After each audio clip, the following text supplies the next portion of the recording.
Hi everyone. In today's clip, I will talk a little bit about why there is stress in neck and shoulder. Just a reminder that anything I post here is not meant to diagnose or cure anything and is for informational use only. For any health-related matters, please consult your healthcare provider.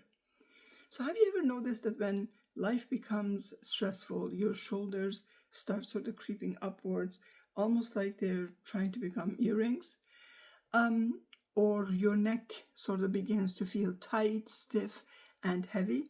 This is not random, right? So your body is responding exactly the way it was designed to. To understand why stress collects in the neck and shoulders, you need to look at how the nervous system protects us. So thousands of years ago, when humans faced danger in the wild, the body had to react instantly. The brain would activate the fight or flight response in that case. In that moment, several things happened very quickly. The heart rate sort of increased, the breathing became faster, and many muscles in the upper body sort of tightened. So now, why the upper body?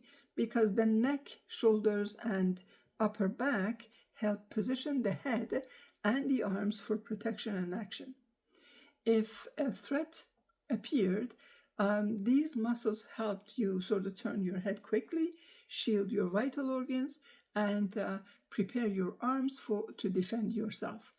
So when the brain senses danger, it sends signals through the nervous system that activates these protective muscles. The trapezius muscle, which runs from the neck down across the shoulders, become especially active.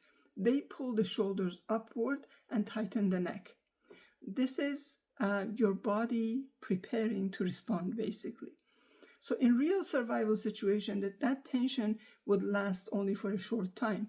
Once the danger passed, the nervous system would settle and the muscles sort of release back to its normal state. But in modern life, stress rarely looks like a wild animal chasing us. Instead, it shows up as a deadline, emotional conflict, constant notification, uncertainty, or long hours staring at the screens. So the brain still interprets these pressures as a form of threat. So the same ancient response begins to activate. Muscles tighten, shoulders rise, the neck becomes rigid. The difference is that these modern stressors can last for hours, days, or even months. When the nervous system stays activated for a long period or for long periods, the muscles never fully get the message that it is sort of safe to relax. They stay partially sort of contracted. Over time, this constant low-level contraction reduces blood flow to the muscles and allows tension to build up. This is why people often feel knots in the shoulders or stiffness, or stiffness at the base of the skull, for example. So another reason stress collects here is because the neck and shoulders sit at the crossroads between the brain and the body.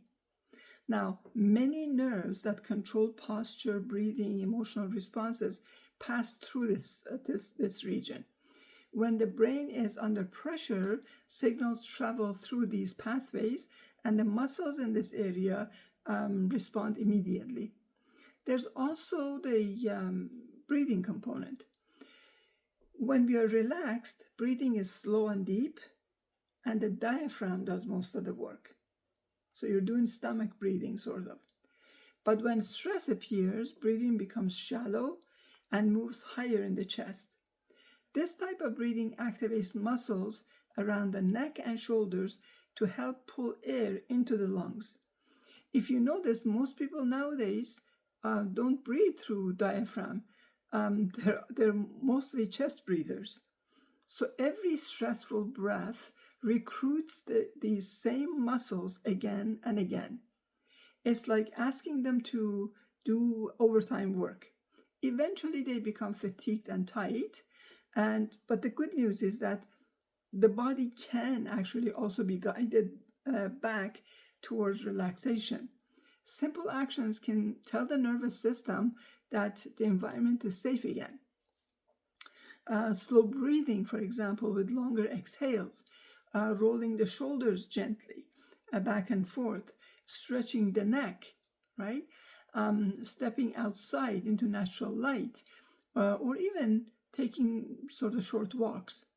These small signals help deactivate the fight or flight response.